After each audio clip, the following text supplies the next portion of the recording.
Ladies and gentlemen, welcome to another episode of Media Watch. I'm your host, Drsavi. And every week we try and get some fantastic guests, and this is no exception. And I'll introduce them in a minute. Now, the Media Watch show looks at media stories from around the world, and this week has been a very, I would say, active week. Three things to talk about: the continuing sad situation with regards to the refugees, the Syrian refugees, and we'll be looking at the various discussions that have been going on between Turkey and the EU. We also celebrated International Women's Day, and the third thing we're going to talk about is the exciting announcement that the SACA bike ride actually made £72,000 for charity this year for the Queen Elizabeth Hospital over in Birmingham, the children's ward. So without further ado, let me introduce my guest to you. My first guest is Satnam Singh. I'm not going to go into detail about what he does, I'll let him talk about it. And also we welcome back the wonderful Simarjit Kaur, one of my favourite authors, who I wish could produce more and more books and sell more and more, because she's definitely an inspirational writer. So, Satnam Singh, Waheguru Khalsa. Waheguru Khalsa, Waheguru Fateh. I'm a full-time therapist. I treat people under Ayurvedic therapist, which deals with people suffering from strokes and sport injuries and all that. Fantastic. And on top of that, as you're well aware, I've had a massage from you. Yeah. So I basically I also do charity work for SACA Bike Ride. You do, yeah. And you were actually one of the first bike riders about 30-something years ago. Long time ago, yes, yeah. Absolutely. And you still do it? Yes, I still do it, and it's a challenge. It keeps you going and keeping you into the rhythm of keeping fit rather than getting fat. So you practice what you preach? Right? Absolutely. All right, brilliant. Simarjit, welcome back to the show. Good to see you. Good to see you. And you tell us about, now, one of the things I didn't mention, as well as being an author, you also do a lot of work with the charity that you started for the 84 widows, which is called Durham, right? And it's very field-based work, isn't it? Tell us a little bit more about that. Well, Savi, we've had the privilege of serving widows for over 12 years out of the disappearance cases in the Punjab. So a lot of people who had themselves been tortured, as well as family members being killed. And we've been providing open medical aid for 12 years. And then in the last year, we've had to restrict ourselves to the elderly just because of lack of resource, really. And it's quite interesting, recently a lot of police officers, retired, a bit late, have come out and actually have confirmed the false encounters and the torture that took place at that period. A little bit late, yeah? Late, but in terms of the human rights movement, it's better late than never, because this is a prime time. In the next 10, 20 years, literally you could still capture survivors or witnesses who have witnessed torture or witnessed unjust killings of the Sikhs.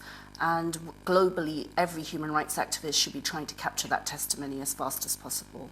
So interestingly, representatives from the EU as well as Turkey. Now, Turkey's not part of the EU, and they wanted to look at the unfortunate situation with the millions of people that are in theory in the future. There are hundreds of thousands that have come out already from Syria, but more people leaving. And we have discussed this a number of times before about why is it that neighbouring countries are not contributing and Europe seems to be the main, Germany, for example, is a classic case where they've said, come in, welcome, and we'll help you out. Now, there has been an agreement. I think an initial €3 billion has been allocated to handle more than 2 million expected refugees. So tell us a little bit about, I'll talk to you first, Satnam. Tell us, now your nickname is Tiger, by the way, so I have to stop myself from saying Tiger, but Satnam, tell us, what's your view on this? I know we've asked lots of other people who've come on the show before as well. It's a human tragedy happening, isn't it? It is indeed, but at the present time the situation is getting quite worse because the Turkish are not taking any responsibility at all. They seem to shut the borders. They're basically controlling, and they're sort of dominated by themselves, right, and controlling over where the Europeans are basically trying to help the Syrians. But unfortunately, the situation's it's all politics basically playing with each other's. Who's going to get more money out of that? And that's what the Turkish are waiting to see. But there are, we talk about borders. There's Macedonia border as well. People are closing up. So there's groups and groups of people. We've got a picture that we're showing up here, where they're just kind of ending up in a great big pool of people where they're under-resourced in terms of supporting them. And then there's also minorities within the Turkish environment as well. They're going to get all this money. Do we think they're responsible to be able to spend that money in the right way to help people? Because what's the human rights track record for Turkey? I think the human rights record for Turkey is quite appalling. It's on par with what the Indians have done to the Sikhs. The Kurds, as a group of people, they're a minority in Turkey, and there's 40 million nationwide, split between Iran, Iraq, Turkey, and Syria. And even though the Kurdish rebels have been managing to create strongholds in Rojava and basically give sanctuary to minorities being persecuted by Islamic State, Turkey has actually been bombarding them directly. Now, the worst thing is that on a humanitarian level within Turkey, the southeast of Turkey, I got news, was that in the last 4 months, there's been a military occupation by Turkey further of the Kurdish area. So you've had instances where people have tried to go out for food with white flags, look for food, and they've been shot at. You've had hundreds of people bled to death. Are you saying that people are just shooting at them? The Turkish are. Yeah, right. They are very much penalizing and going after the Kurdish minority. The Kurdish minority didn't back the Erdogan government, and the Erdogan government has said some amazing things like basically exalting the Hitler's Germany as being an efficient system. So you've got to imagine it's a country with an appalling human rights track record towards the Kurdish So they people. get €3 billion, and I think I've got a list here of some of the things that they're going to use the money on. This is Turkey. Increased patrols in the Aegean Sea, land borders with Greece and Bulgaria. They're going to spend some money in terms of the public opinion, which was the child that was washed up in Bodrum. They found those people, the people who did the trafficking, and they have been tried and put away most recently. So you could argue that there is some good happening as well, isn't there? Well, there can be nothing wrong with cracking down on human trafficking, and definitely the Aegean Sea needs patrolling, because a lot of people are risking their lives trying to get across that bit of ocean. And you have projects like the Starfish Foundation in Greece trying to, literally they have to show lights at night to try and get people to safety, but a lot of people are dying just crossing that I bit saw of one water. picture where basically there was a video of this, and it was a news report, that all of them had got, this is the refugees had got to this place, they got onto the ship, or the little boat, which was the rubber dinghy. As it went out, the rubber dinghy stopped working, and somebody was, terrible, he was trying to start the motor up, but the trafficker jumped off right at that point and actually swam back to shore, and they all just left there. Whether they were going to survive or not was a completely, God knows, and we see this under our eyes, don't we? We do, and this is one of the worst humanitarian disasters that's landed literally as a huge level of refugees on Europe's doorstep since World War II. As Sikhs, we understand, having gone through genocide ourselves, what it is to be refugees, internal refugees, external refugees. And hopefully a lot more people we can follow. There's a lot of British tourists, they've literally gone out to Budapest, Greece, Turkey on holiday, and then abandoned their hotels and tried to help these people, because the conditions within the refugee camps are appalling while these people are trying to be processed.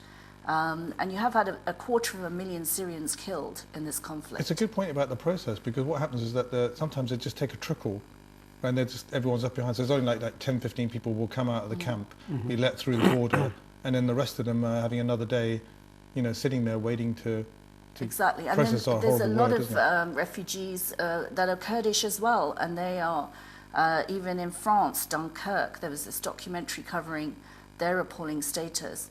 So unfortunately, the Turkey wants power, and it wants to get its ascendancy into the European Union.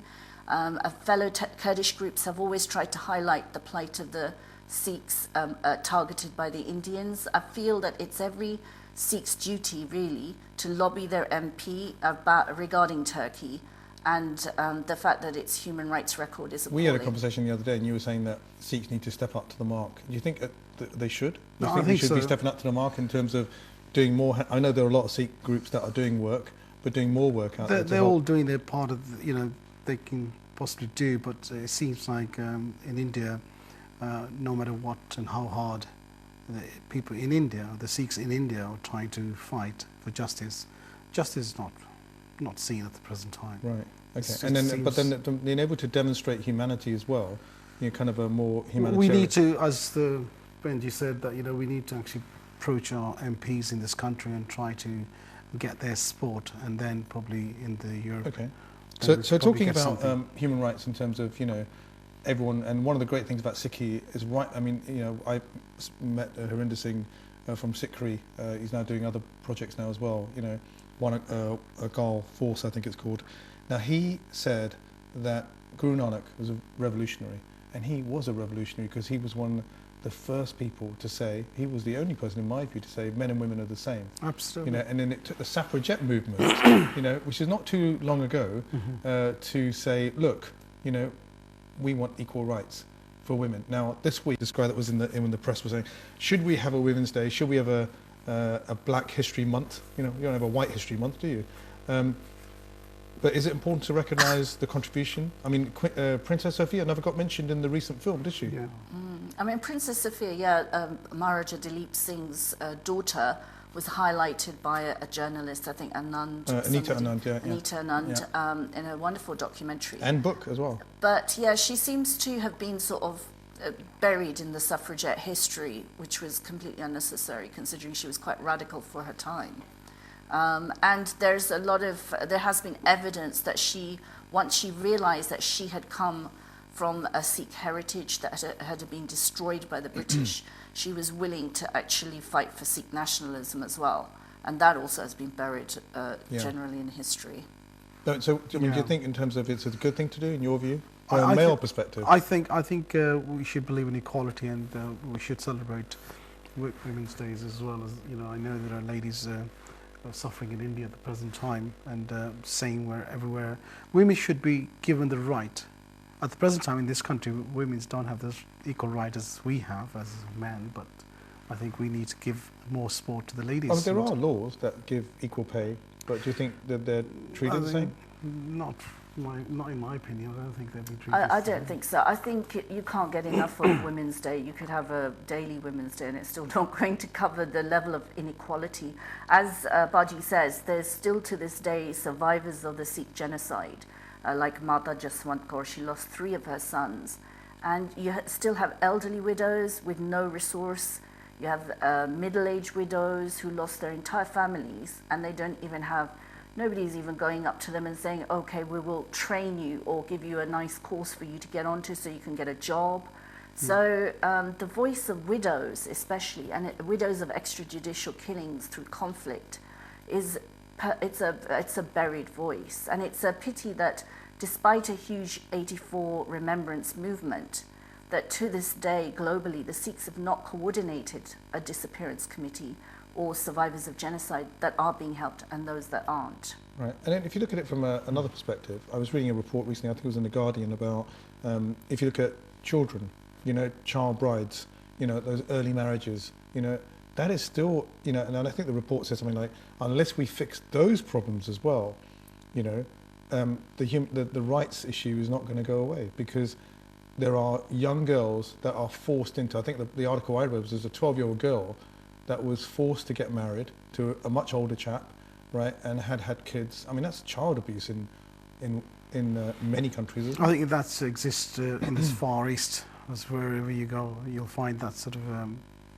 16, 14-year-old, they're getting them married off. And, so what do we do about that? How do we change that? How do we change the world? I think the laws has to be put into practice, and we need to bring in the laws and to get the laws passed through the Parliament, and then maybe moved out into the European Parliament as well, and let them put those laws into practice as well.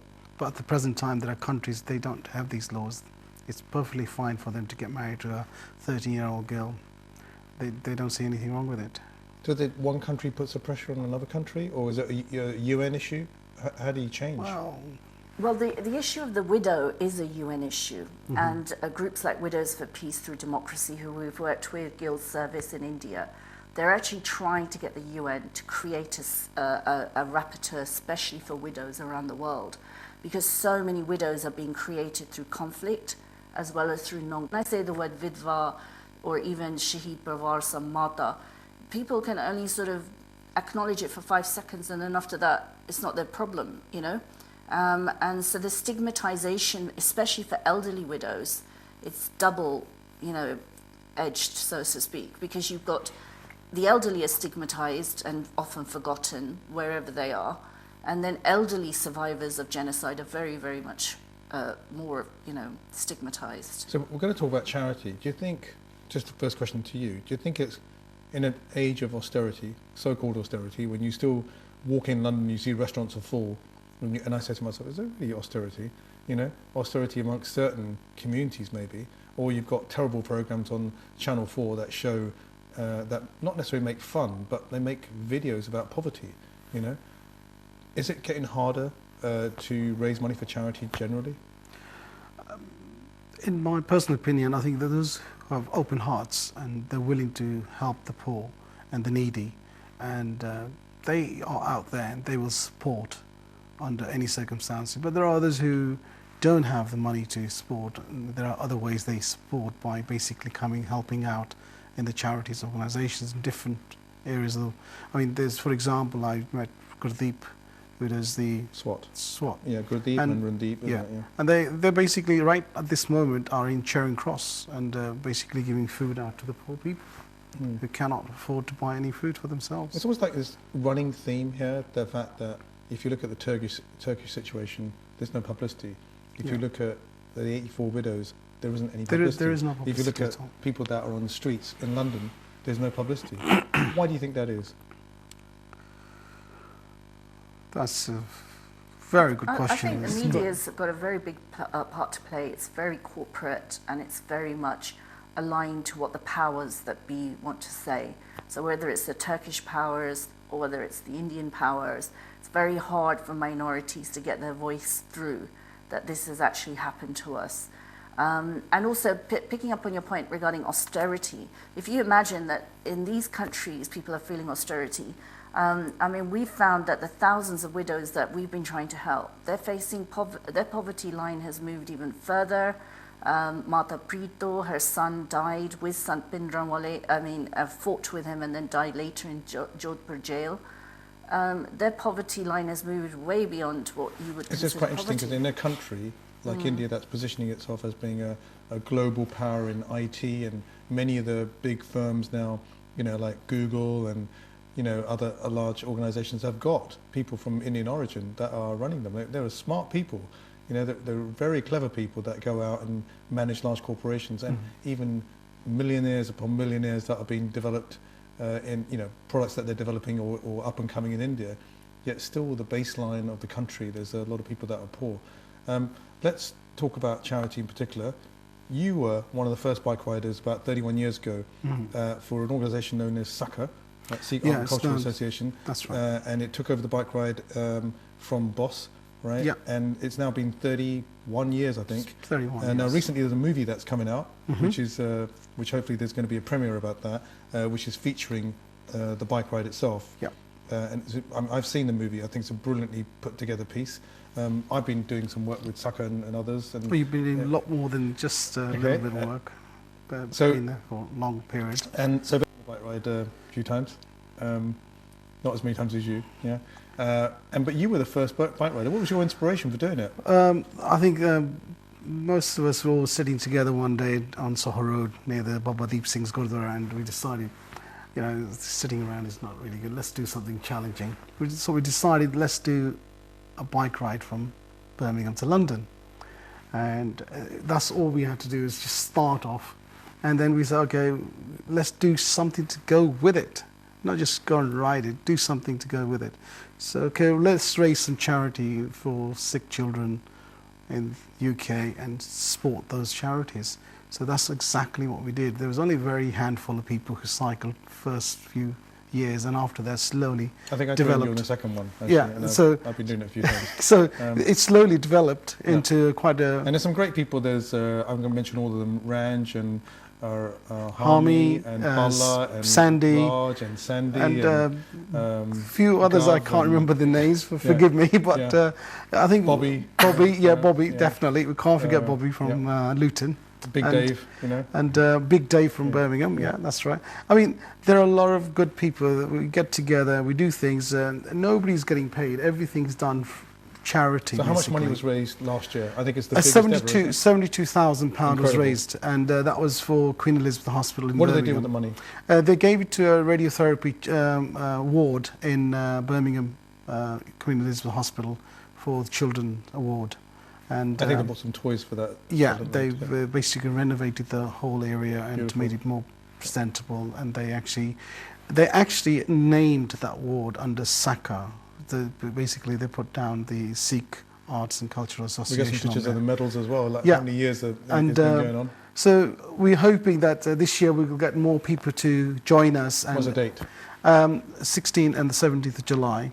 And we're hoping to get more people to join us. And ਜਿਨ੍ਹਾਂ ਲੋਕਾਂ ਨੂੰ cycle ਚਲਾਉਣੀ ਆਉਂਦੀ ਹੈਗੀ ਆ ਉਹ ਆਪਣੇ ਆਪ ਥੋੜਾ ਬਹੁਤੇ ਸੇਵਾ ਕਰ ਲੈਣ ਤੇ ਨਾਲੇ ਜਿਹੜੀ ਇੰਜੋਇਮੈਂਟ ਹੈਗੀ ਸਾਡੇ ਇਕੱਠੇ ਹੋ ਕੇ ਜਦੋਂ ਸਾਈਕਲਿੰਗ ਕਰਦੇ ਹੈਗੇ ਉਹਦੇ 'ਚ ਮਜ਼ਾ ਜੋ ਹੈਗਾ ਤੁਸੀਂ ਜਦ ਤੱਕ ਤੁਸੀਂ ਪਾਰਟਿਸਿਪੇਟ ਨਹੀਂ ਕਰੋਗੇ ਇਹਦੇ ਵਿੱਚ ਉਦੋਂ ਤੱਕ ਤੁਹਾਨੂੰ ਪਤਾ ਨਹੀਂ ਲੱਗਣਾ ਤੁਸੀਂ ਕੀ ਮਿਸ ਕਰ ਰਹੇ But ਹੈਗੇ ਇੱਕ ਹੋਰ ਵੀ ਚੀਜ਼ ਮੈਂਸ਼ਨ ਕਰਨੀ ਚਾਹੀਦੀ ਕਿ safety is key. ਹਾਂਜੀ ਹਾਂਜੀ the health we got proper professional marshals and we have motorbike crew who on each junction are there waiting to direct you to which direction you need to go. It's and definitely also well signposted, well researched. Absolutely. And liaison with It's the all strategic organised. advisory groups of each Absolutely. region as well, isn't it? Yes, absolutely. To make sure that all the police and the ambulances they are involved. already aware that Yeah. this bike ride is coming through with 240 people. Maybe this year we're hoping to get over 300 people. Right. But we're hoping ਜਿਹੜੇ ਲੋਕ ਅੰਗਰੇਜ਼ੀ ਨਹੀਂ ਸਮਝਦੇ ਹੈਗੇ ਤਾਂ ਉਹ ਆਪਣੇ ਬੱਚਿਆਂ ਨੂੰ ਵੀ ਕਹਿਣ ਜਾਂ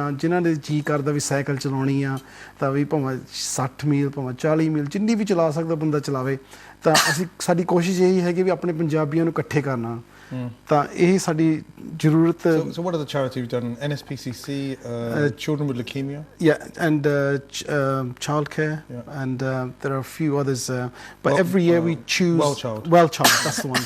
Well Child, and we try to go and select different charities every year, and so basically, अपना ही नाम ਰੋਸ਼ਨ ਹੁੰਦਾ ਹੈਗਾ ਵੀ ਅਸੀਂ ਚਾਹੁੰਦੇ ਵੀ ਆਪਣੀ ਸਿੱਖ ਕਮਿਊਨਿਟੀ ਨੂੰ ਪਤਾ ਲੱਗੇ ਵੀ ਤੇ ਲੋਕਾਂ ਨੂੰ ਬਾਹਰਲੇ ਲੋਕਾਂ ਨੂੰ ਪਤਾ ਲੱਗ ਜਾਵੇ ਵੀ ਹਾਂ ਵੀ ਦੇਖੋ ਇਹ ਸਿੱਖ ਲੋਕ ਹੈਗੇ ਆ ਤਾਂ ਇਹ ਸਾਡੀ ਕਮਿਊਨਿਟੀ ਦੇ ਵਿੱਚ ਚੈਰਿਟੀ ਸਾਡੇ ਲਈ ਦੇ ਰਹੇ ਆ And you get free massage as well. Oh, you get free massage from me because as a professional therapist I'm along the line of cycling and helping as a ride marshal as well. as a marshal. Yeah. But also the vast majority of the people who have been on the bike ride with me and Sebi, they know that I'm available 24/7. Absolutely.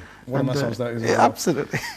So the website is www.charitybikeRide.com, as simple as that. Yeah. As well.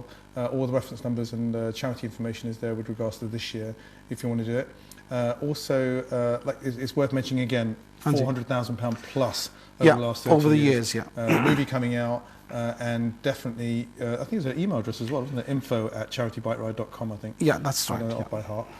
So if you're really interested, if you're a follower on Twitter, you can go @charityrider. That's a good one to look at, where you can see all the useful information that comes about that.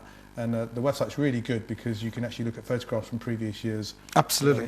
They're all there. And if you have any questions, you can contact SACA on Google it, and you can actually get contact with us. £72,000 are tremendous amount of money to raise this year. So I guess that's the end of the show, unfortunately. Time flies when you're having fun.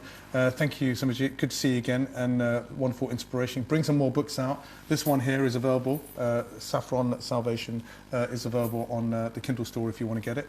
Looking forward to the other book that you're working on. Thank you so much. Satnam Singh, Yep. good to see you. Good luck with all the things that you're doing. Thanks Thank so you. much for sparing time, coming all the way from the other side of London to meet us on the west side as well. And we look forward to seeing you again. Thanks so much for joining us this week. We look forward to seeing you next time. Waheguru Ji Ka Khalsa, Waheguru Ji Ki Fateh.